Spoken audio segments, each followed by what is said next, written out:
Social मीडियावर एखाद्याचं वर्चस्व असलं म्हणून काय झालं? माझ्या खेळाडूंचं रक्षण मीच करेल, मग तो नवीन उलहक असो किंवा इतर कोणता खेळाडू. हे वाक्य आहे भारताचा माजी फलंदाज आणि कोलकाताचा माजी कर्णधार गौतम गंभीरचं. 2023 मधील IPL सामन्यात लखनौ सुपर जायंट्सचा नवीन उलहक आणि विराट कोहली यांच्यात भर मैदानात जोरदार बाचाबाची झाली. त्यानंतर वातावरण इतकं तापलं की थेट गंभीरने या वादात उडी घेत लखनौच्या खेळाडूंना विराट सोबत बोलण्यापासून रोखलं. इतकंच नाही तर 2013 मध्ये KKR विरुद्ध RCBच्या सामन्यातही विराट आणि गौतम एकमेकांना भिडले होते आणि तेव्हापासूनच दोघांमधला संघर्ष चव्हाट्यावर आला. मात्र कालच्या RCB विरुद्ध KKR सामन्यात दोघांनी एकमेकांना गोड मिठी मारत वादाला पूर्णविराम दिला अशा सोशल मीडियावर चर्चा आहेत. तसा एक व्हिडिओ सुद्धा प्रचंड व्हायरल होतोय.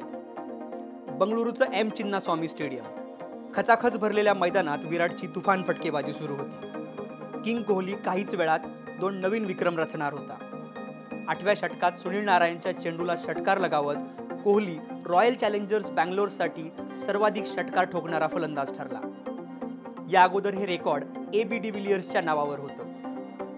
त्यानंतर विराटने IPL मधील 52वं अर्धशतक पूर्ण करत दुसरा नवा विक्रम स्वतःच्या नावावर केला.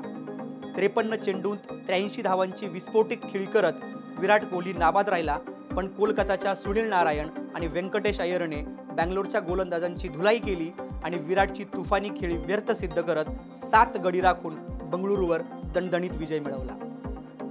या सामन्यात कोण जिंकलं, कोण हरलं, कोणी किती विक्रम केले यापेक्षा सर्वाधिक चर्चा झाली ती गौतम गंभीर आणि विराट कोहलीची.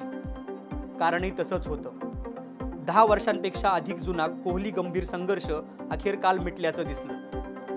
त्याचं झालं असं, जेव्हा स्ट्रॅटेजिक टाइम आउट झाला तेव्हा विराट कोहली आणि गौतम गंभीर एकमेकांसोबत हस्तांदोलन करताना दिसले. एरवी एकमेकांचं तोंडही न बघणारे कोहली आणि गंभीर हस्तांदोलन करताना चक्क एकमेकांकडे बघून गोड स्माईल करत होते.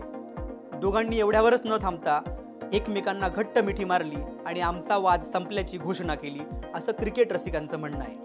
पण तुम्हाला याबद्दल काय वाटतं आम्हाला कमेंट बॉक्समध्ये जरूर कळवा.